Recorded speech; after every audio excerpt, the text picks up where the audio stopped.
What's going on, guys? I want to start this video off by saying I appreciate every single one of you guys. We have reached 3,000 subscribers. We might be a little bit over that right now, but I'd like to thank every single one of you guys for subscribing to the channel and help support my channel.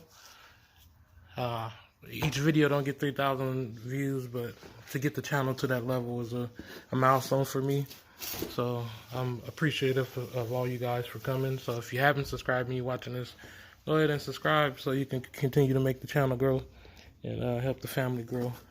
I have a package that I'm going to be unboxing today. These are feeders. These are mealworms. For a long time, when I first started, I used to hear that mealworms was bad and all that. And over the years, I spoke to multiple breeders that have been breeding for years. And most of them feed mealworms. So I started feeding mealworms in transition with superworms and dubia and crickets and stuff like that. But mealworms haven't given me any problems. I've been doing mealworms for maybe 2 years now. Before that, I used to do it intermediately, but I've been feeding more often mealworms for the last 2 years. They're cheaper than superworms. And for some reason, after COVID, you can't really find bulk superworm anywhere. You buy little quantities and stuff like that. But I think superworms are starting to come back. And when they do, I'll be feeding both of them, mealworms and superworms. Mealworms are a little bigger. I mean, superworms are a little bigger. But as far as everything else, I think they're pretty even. They used to say that the exoskeleton on the mealworms was too big and has too much chitin in it. And it causes impaction, but I don't find that to be the case. I think that if you have problems with the dragon's digestion, is part of your husbandry. So I'm gonna unbox these mealworms. Like I said, if superworms available from, because I ordered the mealworms and superworms from the same place, but since COVID they haven't had mealworms available. Superworms available, so I've been using mealworms. Like I said, I never had any problems with mealworms. I feed this to all the animals except the uromastics. So the iguanas, the bearded dragons, the lacerdas, they all eat mealworms with no problem. Or if they do have problems, it's from overeating. Like they eat too many and can't digest them fast enough, they might throw it up. But that's partly on me for giving them too many at once. But when you give an appropriate amount and you have your husbandry set up correctly, there's no problem. But let's get into this unboxing. This was what left of the last batch that I had. I just shifted out the rest of the dust from it, and that's what we have left from the last batch. So we'll go ahead and do that. All right, set you guys up on the tripod so you can see what I'm doing over here. I have a trash can right here to my right for the newspaper, because inside the boxes they have the mealworms and screen netting, and then inside that screen netting they have newspaper for like the substrate type thing, and the mealworms are all in it. So I'm gonna dump all the newspapers, get all the mealworms off of it, and throw it away in the trash can. I also gotta pick up some carrots. I forgot that I should have did that on the way here.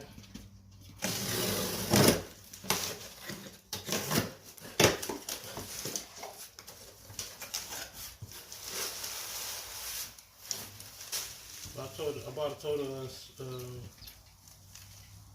I think 20,000 or 40,000.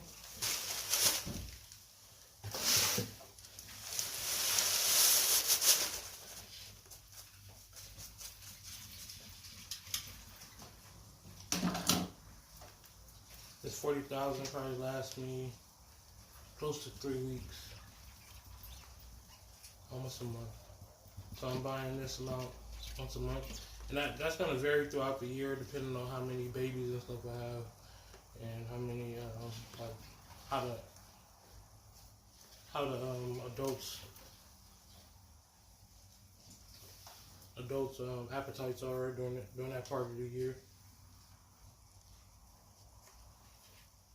But that's the screen netting I'm talking about. It's a almost like a snake bag, but it's more breathable. And then inside of there, they had a newspaper with the mealworms on it. Let's see here.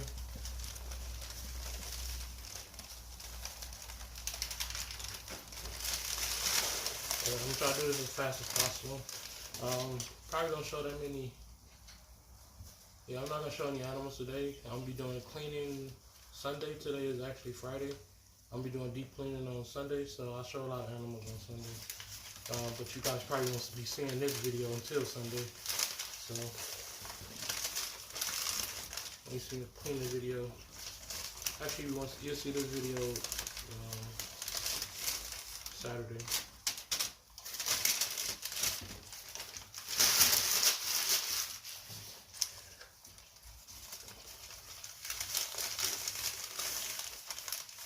If you guys haven't been on the website, I did put some animals on there, some more animals.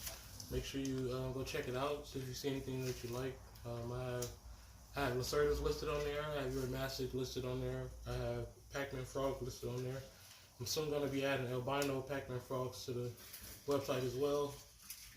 I have a show coming up in November. It'll be 3 days here in Las Vegas, and I'll possibly be doing a Houston show. I'm still working out the details on that. From here, where I'm at right now, to Houston is a 24-hour drive. So I'm trying to figure out how can I get everything out there to make it make sense. I was originally trying to reach out to family that I have out there, but they kind of live far from Houston. And I was going to ship my animals to them and then fly out there. But then I still had the problem with like my bins and lighting and stuff like that. So maybe I could have just bought it.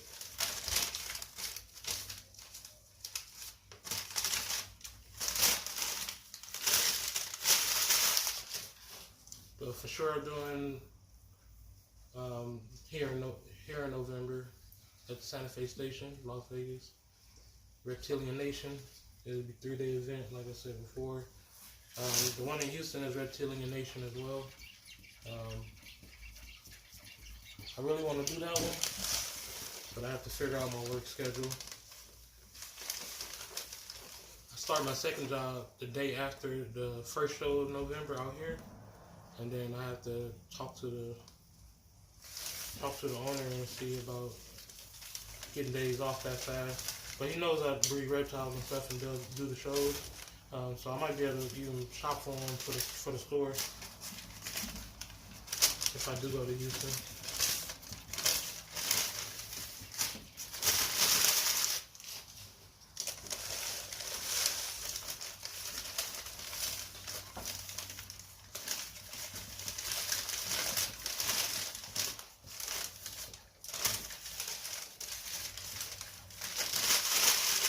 But I do feed a lot of greens. Mostly I feed organic spring mix. Occasionally I go buy, I used to always buy like kale, what else I use? Kale, mustard greens, collard greens, and stuff like that. And cut it up. It takes a long time. The spring mix I found was a lot easier. But the problem with the spring mix is it has a lot of spinach in it. But the mix that I get from Costco is organic. And it doesn't have as much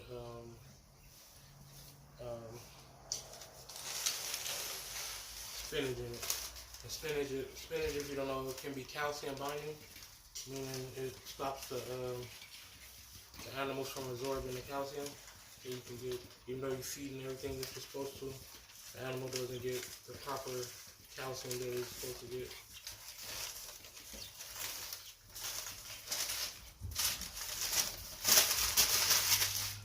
So I've been using spring mix. Occasionally I still do the old school way, actually cutting up my greens and stuff like that, adding squash. I'm gonna start doing videos. I got videos of that, especially when I first started getting my Uromastics, when I had my Egyptians. I have plenty of videos of me cutting up greens and making food prep for Tegus, the bearded dragon, and the Uromastics. If you look back in my videos, I did a bunch of videos.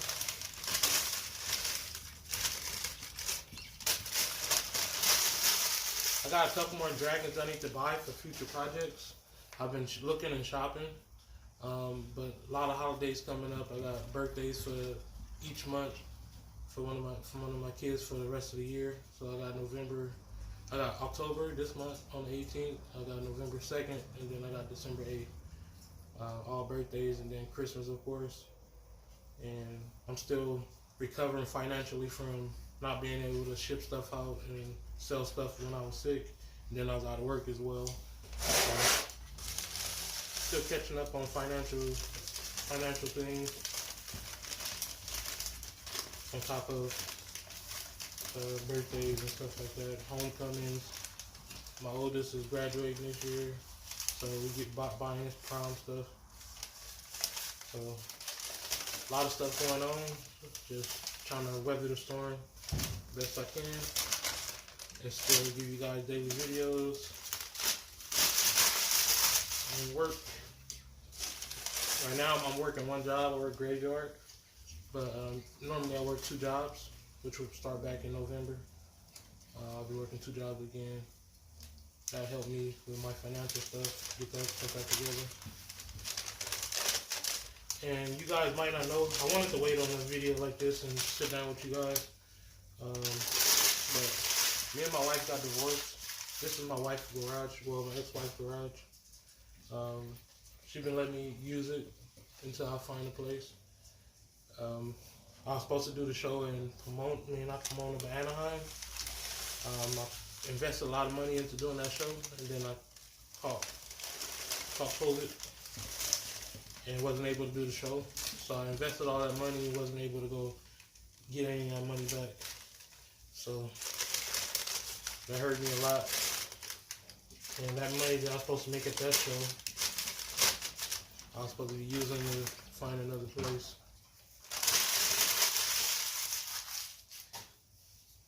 So that's why I haven't upgraded any cages or built any new cages. If you go back, I used to build a lot of cages and stuff on the channel. I used to change the camera angles and do all that, but the channel wasn't growing, and I was putting a whole lot of work into the videos.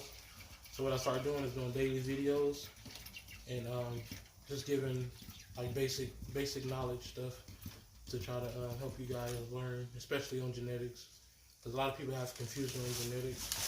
So that's what I'll start focusing on, is doing like just showing my daily stuff that I do with my animals and explaining genetics and proper breeding practices.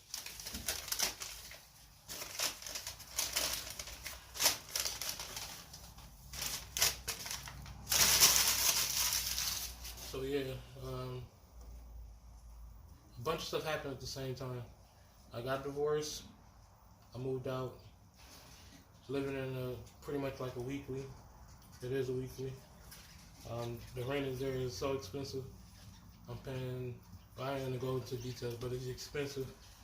I can be renting a house for the amount to do that. But to rent a house, I want to buy a house instead of rent a house. So I've been going through that process, trying to get my credit right and all that. My credit is good, but I don't have enough credit history. So trying to build that, save for a deposit for my portion of it, so I can get my animals to my own place and start building more cages and upgrading everything, especially for my Pelliers, because they're getting big, they're starting to grow. And if you guys have been following the channel for a while, you know my plans for them is to have them in 4x4 on the bottom. So it's going to be a perfect square on the bottom, 7 foot tall. And that way I can walk in there and sit down with them and stuff like that, and be hands-on a little bit with them, get them docile. Right now at this size, they're very flighty. Usually when they get a little bit bigger, you can start handling them a little bit more. Even at this size, some people can get them tame, but usually when they're bigger, that's when they're more mellow. But you do also take the chance of getting bit by a bigger animal. But yeah, that's my plan for my Perliers, and I want to keep them in pairs. Like I said, I'm supposed to have 3.3, but I just got a adult female recently, so I got 3.4 if the sexes are correct. Some of them I think may be incorrect by the behavior that I see.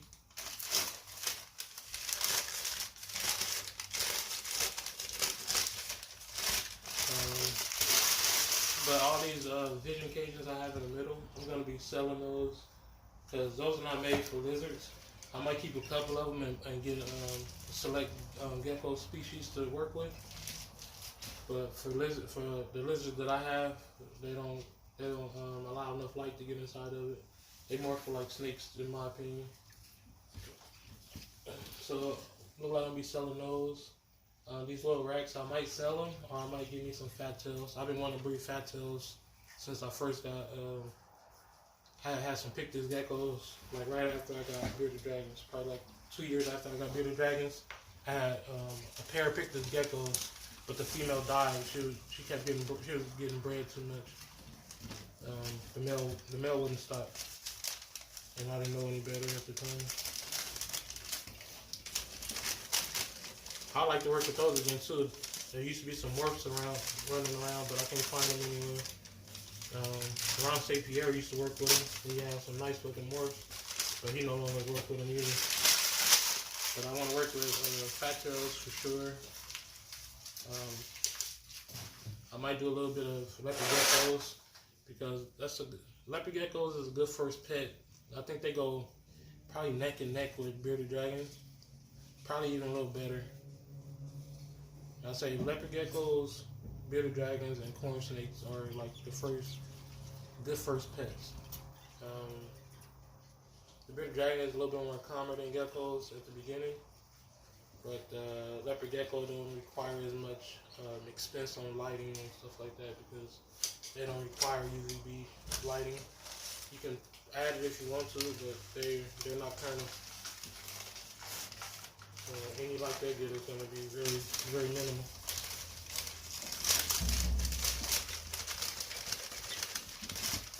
So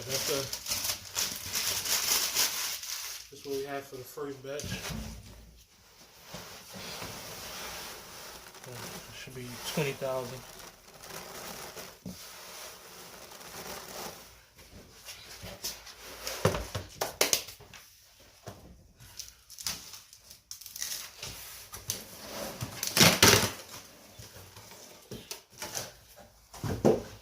But yeah, I got a lot of plans to do. It just being financially in a position to do the plans is in my head. I got a bunch of plans. Also plan on opening a storefront. I planned on doing that next year, but being sick, it made me not be able to do some other things that would have put me in position to do so.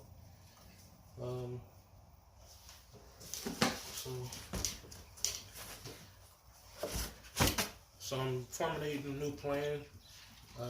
Hopefully one of these videos goes viral one time, and I can use money from YouTube to fund some of these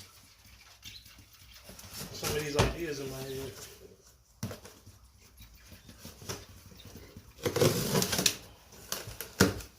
So now I'm looking forward to maybe at the end of next year being in my own house that I own, and then the following year opening a storefront. Or maybe I just do everything from home and just run it off the website like I have now, but just in a bigger capacity. Maybe not work 9 to 5 and just do this full time. God willing.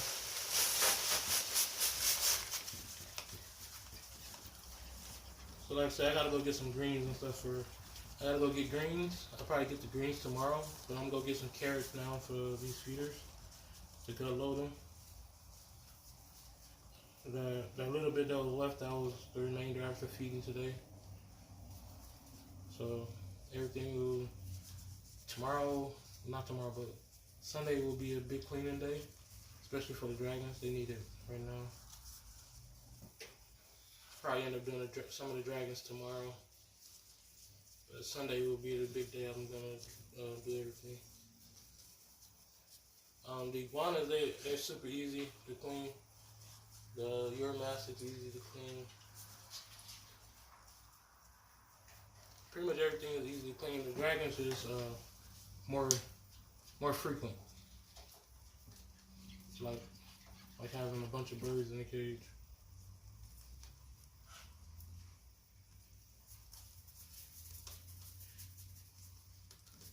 But yeah, I got a couple more dragons that I need to buy to add to the collection for future breeding. And then I'm going to focus on, I'm already focusing on trying to get a house. But once I get my house, I'm going to start building cages and stuff. So you guys stay tuned. A lot of the cages I have now will be upgraded as far as new lighting and because this one right here has, I don't know if you guys can see it, but the cage that I have my conspic in, it has 3 ceramic screw-in fixtures. I'm going to change that to one long UVB, the high output one. So I'll put 10 panel lighting in there. I want to get a female conspic, which I might have a lead on right now. I need a female bake ride. If I can have a pair of those. So hopefully next year I should have raw time babies if all goes well. And hopefully my Lacerda do good for me like they did this year. I actually could have did a little bit better on them, but I missed a couple of clutches. She laid them in the egg box that dried out. So I got with this new rack, I could pay a little bit more attention to them more frequently. And once I move, I have a bunch of cameras which I use when females are grabbing and stuff to watch over them when I'm not around, or I can watch the tape back and make sure I don't miss eggs and stuff when I know they're close to due. This one got some little cleaning crew in here that don't want to come up. So hopefully everything come together as planned. Hopefully I do good at this show in November, and hopefully I'm able to go to the Houston show and do good at that show as well. And let's see here.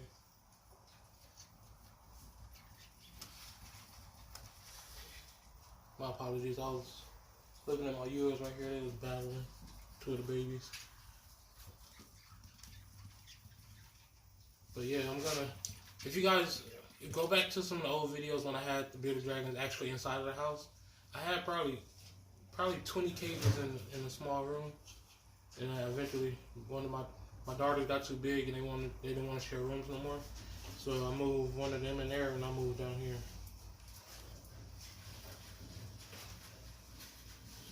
But since the divorce, I've been coming over here almost daily, except for when I was sick, to feed, clean, and do a video after work. So what I do is I get off work at 5 a.m. I usually go home, feed the puppies, clean up their little pen, then take like a 3-hour nap, wake up around 9, come here, be here for about 3 hours. I usually feed and clean first, and then do a video. When I'm cleaning and feeding, I'm seeing sometimes something just pop out to me, and I want to talk about it, like a holdback or something, how much a holdback has grown, future breeding plans. That's how I come up with my ideas when I'm in here prior to turning on the camera. Today I had a box of feeders that I had to unbox, and I haven't did any cleaning today because I'm going to be doing it on Sunday, a deep cleaning. So I didn't really see what I want to talk about as far as animals. So give you guys a little back history on what's going on in my life. So we did reach 2,000 subscribers though, so hopefully the channel keep growing. The channel keep growing. Who knows? I might be able to do YouTube and breed animals for a living. But as of right now, I'm working full-time overnight in a warehouse.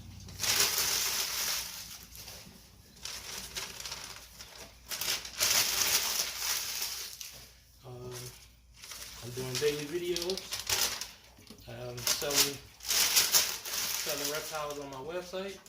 I'm selling on a couple different forums and also on Instagram and Facebook. So trying to get it how I can. And I appreciate everybody that made a purchase this year and everybody that's watching right now that I made a purchase from. Hope you guys stay tuned so you can see what I did with the animals that you produced or you sold to me. And if you bought animals from me, stay tuned so you can see the proper way you should breed stuff.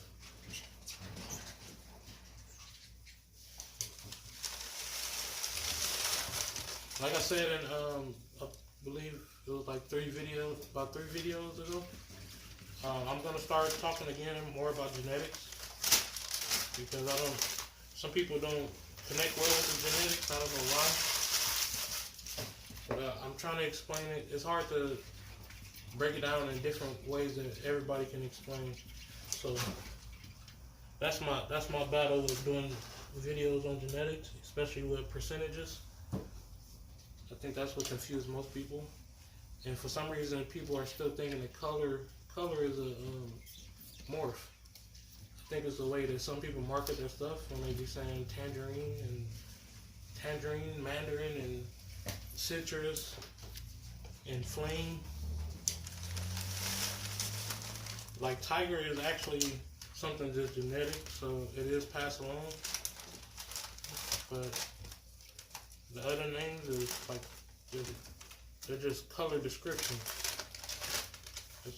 Tangerine and mandarin is the same thing as orange. It might have a different glow or something to it, but it's orange.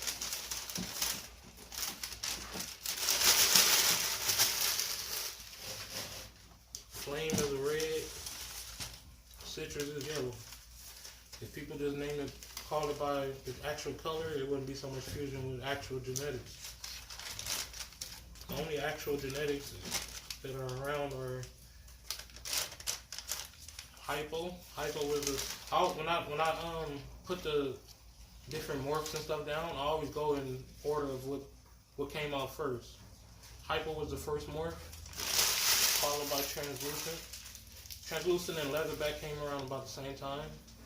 And some people don't know that leatherback is multiple types of leatherback. We have Italian leatherback, we have American leatherback, and we have recessive leatherback. And even inside of those, there's some variances. Some of them not as smooth as others. Some of them have spikes on the side with nothing on the back. Some of them don't have spikes on the side, but you can see a little bit of not so smooth on the back. They all compatible as far as the leatherbacks go, except for recessives. They need two recessives together to produce more. So 2 head recessives make a visual leatherback, or you could do visual recessive leatherback, the head recessive leatherback, and you make visuals as well. But hypo, translucent, leatherback, Dunner, Whitblit, 0 genetic strike. Those are all the morphs. And then you have combinations of the morphs. Hypotrans is going to be the first combination. And then, like I said, leatherback was right in there. So your hypotrans leatherback could have been made around the same time.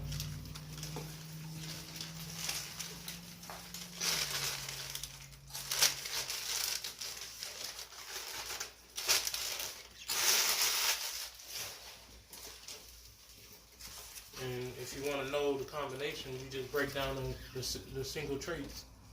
Like I said, hypo is going to have clear nails, and usually the saddles on the shoulder pads, the color right here on the shoulders behind the head, is going to be usually a gray or a blue color versus the black on the normal. Because the translucent, the number one key is not the eyes, it's the skin. You usually have this translucent take away the white from the skin, so it leaves the skin opaque, so you can actually like see through it. It looks gummy.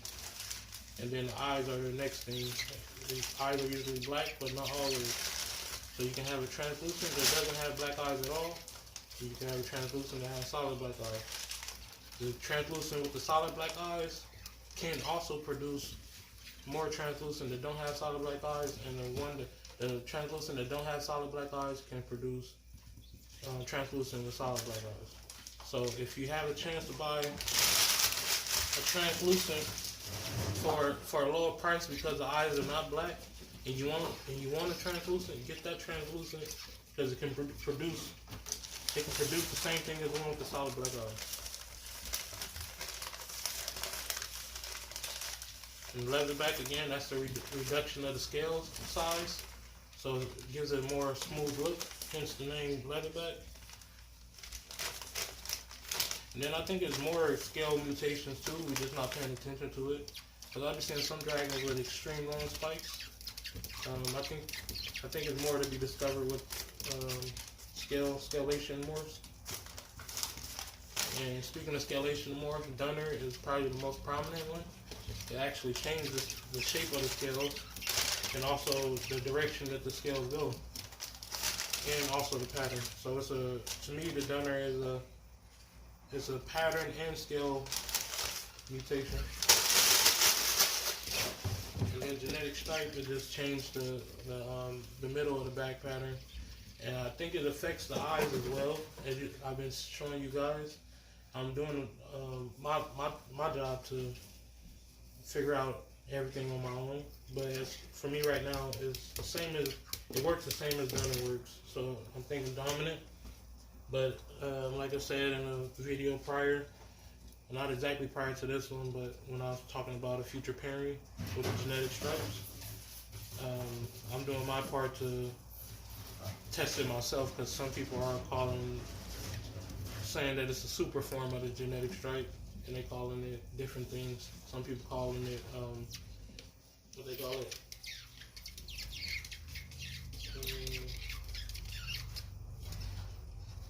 I can't think of the name right now. One of them is named after the actual company that produced some of them, and then the other one is, what they call it? Can't think of the name right now. If I think of it before the end of the video, I'll say it, but some of you guys know what I'm talking about.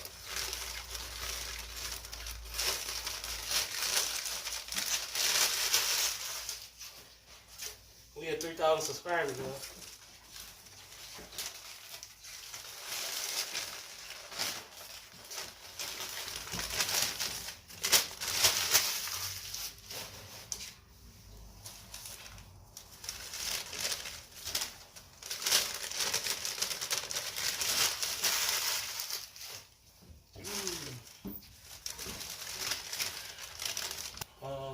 I made a mistake and I went and got greens or carrots before coming over here.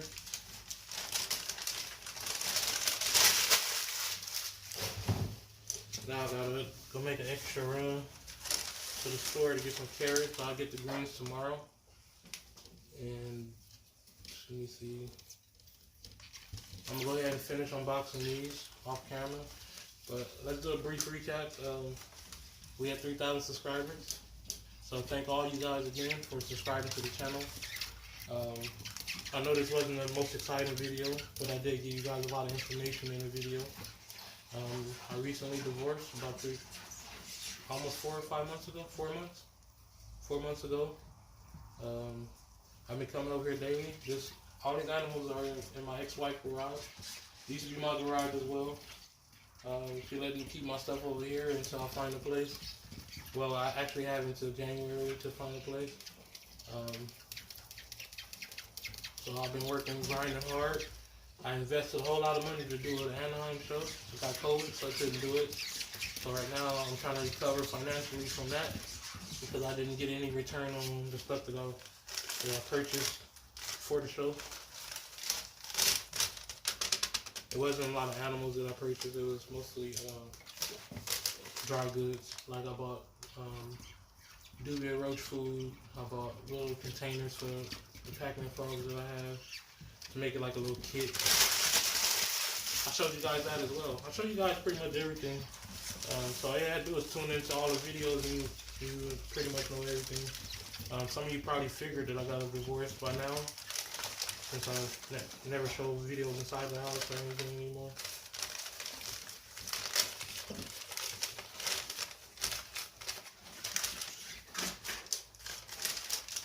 We don't hate each other or anything like that. It's just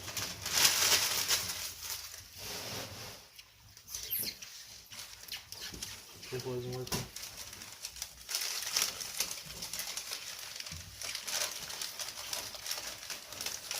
Start arguing over stupid stuff that just had nothing to do with anything really.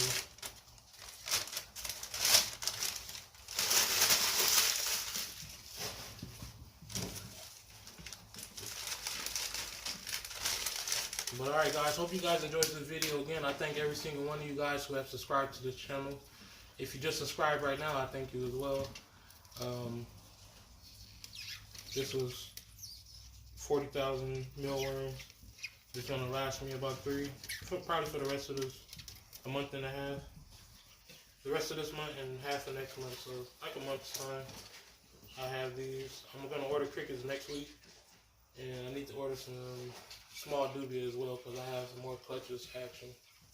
I'm gonna be hatching around the 20th, so I'll be ordering some small dubia.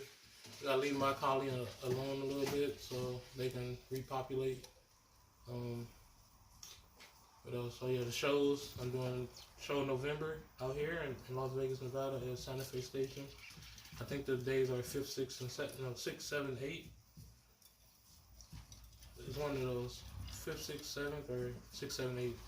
And then the day after that, I'll start my second job. So I'll be working 2 jobs at that point.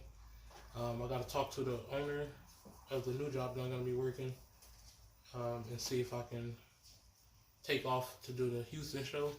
And then before that, I have to figure out how I'm going to get everything out there. Because that's a far trip to drive, especially by myself. My father said he might be able to come drive with me. So if he does, we'll be able to make the trip. We just gotta leave 2 days early so we can get some rest. And then that'll be my first non-West Coast show I ever did. Cause I did California. I did Anaheim. I did the Anaheim. No, I didn't do the Anaheim live show. I did Pomona before, and I was supposed to do Anaheim. I did Pomona twice, and I was supposed to do Anaheim the last one that they had. I'm doing Anaheim. I'm doing Pomona in January as well. So, yeah, we got a lot of stuff going on. I hope to meet most of you guys at these shows that I'm going to. Put some faces to the names, and actually shake your hand and give you a thanks in real life for supporting the channel. But right, I'm going to go ahead and end the video here. You guys have a good one. Again, thanks for watching. Have a good day. Peace.